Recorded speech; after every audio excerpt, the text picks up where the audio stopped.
When I first moved into my modest countryside home, I wasn't expecting suburban warfare. I had dreams of peace, morning coffee on the porch late night, stargazing and tending to the garden in my spare time. It was a humble home with a big heart. My property sat on 2 acres, surrounded by oak trees and a distant mountain range that glowed orange at sunset. Life was calm. That was until Karen moved in next door. Karen wasn't your average neighbor. From day one, she introduced herself with a clipboard in one hand and a list of community standards in the other. She had a platinum blonde bob that never moved an inch in a wardrobe of pastel tracksuits that screamed, "I run this block." She didn't so much greet me as audit me. "You'll want to mow your lawn no later than Thursdays," she'd said with a toothy grin that didn't quite reach. Her eyes. "We have standards here." I should have known then she'd be a problem. At first the issues were small. Notes taped to my mailbox about the unsightly color of my shed. Complaints to the non-existent HOA about my dog barking at squirrels. Then came the water. Started subtly, a weak shower one morning, then the garden hose sputtering mid-use. I shrugged it off. Maybe the county was working on the lines, but the issue grew worse. Pressure dropped every morning between 7 and 9 a.m., and again around noon. It was consistent. Too consistent. Suspicious. I did what any reasonable person would do. I checked for leaks. Hired a plumber. Nothing. My system was sealed tighter than a submarine. That's when I noticed something peculiar. A thick hose snaking from the side of my house stretched low beneath the fence that separated my yard from Karen's. One evening I followed it. Sure enough, the hose ended at the back of her massive, in-ground pool. The pump was whirring softly. Karen, lounging on a floaty shaped like a flamingo, wore mirrored sunglasses and a smug smile. "Evening," she said, sipping something icy. "Lovely weather for a swim, don't you think?" I was too stunned to speak. She was stealing my water blatantly and acting like it was her right. "Is that my hose?" she smirked.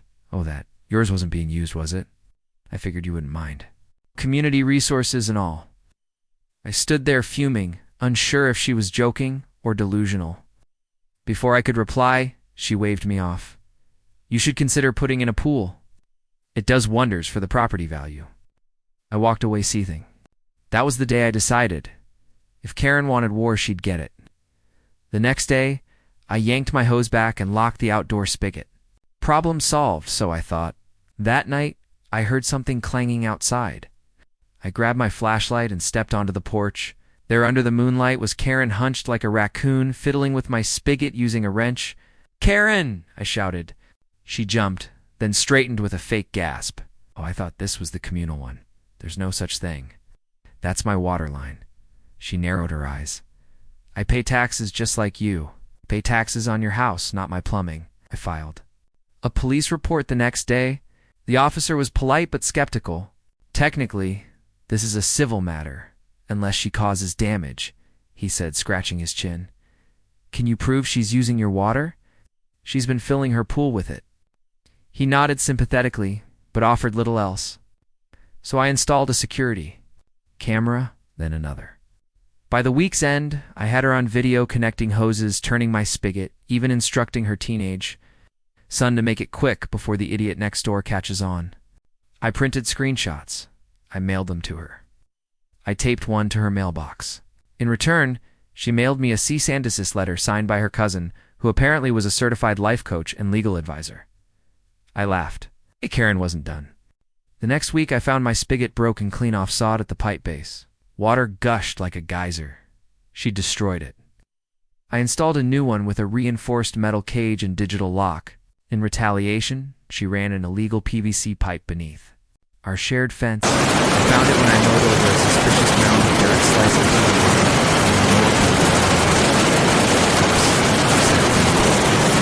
Must be. I wanted to scream.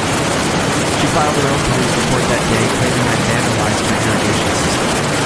The officer, the same one from before, showed up again with a pipe.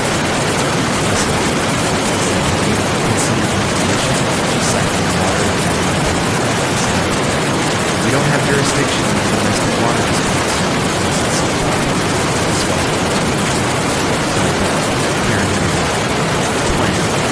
The day before the court date, she sent me an invoice for water sharing that was total.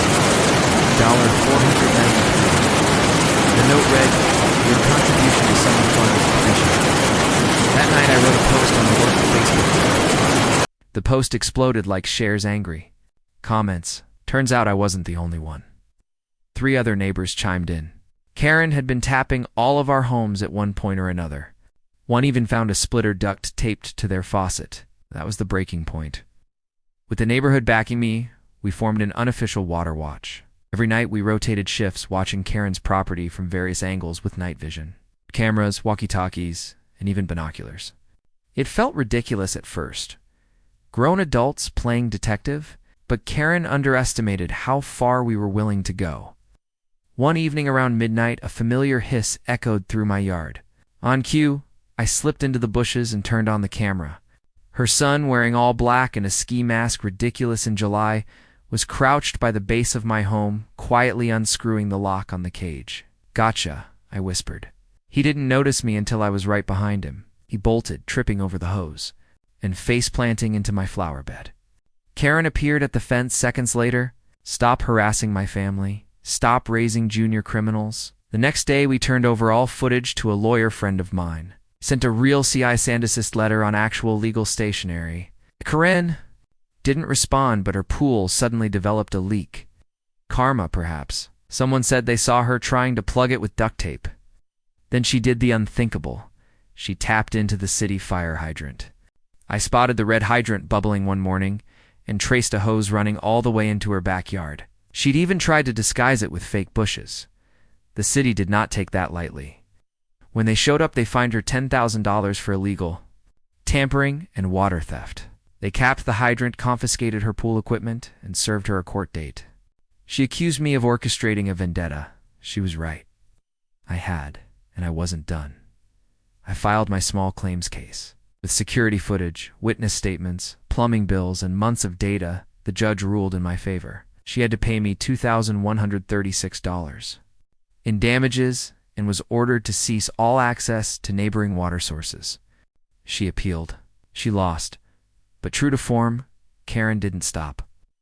No, she just evolved. Karen went dark for a while. No hoses, no mysterious pipework, no sprinkler theft. It was eerily quiet. Then one morning I awoke to construction sounds. I looked out and saw her backyard torn to rubble. A crew of workers was building what looked like a massive above-ground water tank. Big industrial dot connected to a rainwater catchment system that violated about a dozen zoning codes. I called the city. They confirmed she hadn't filed a permit. They issued a stop work order. Karen tore it up in front of the inspector. She called the mayor's office, filed a complaint claiming she was a victim of rural oppression and threatened to start her own water company. 3 weeks later, city workers arrived with bulldozers. The tank had to come down. Karen wept. On the local news, but victory was bittersweet. My property had been dug up, my bills inflated, and my garden suffered. I decided enough was enough. I sold my house for a profit thanks to the attention, and moved to towns over. Bought a new place, larger lot, private, well, no neighbors for half a mile. I heard through mutual acquaintances that Karen was now suing the city for water bias and had joined an off-grid living Facebook group. She's probably building another pool. Sometimes I miss the old place, but not the daily headaches. I water my garden now without fear. And when I see a neighbor's hose trailing across a lawn, I smile. At least it's not Karen's. For anyone thinking about moving next to a smug suburban tyrant with a pool, don't.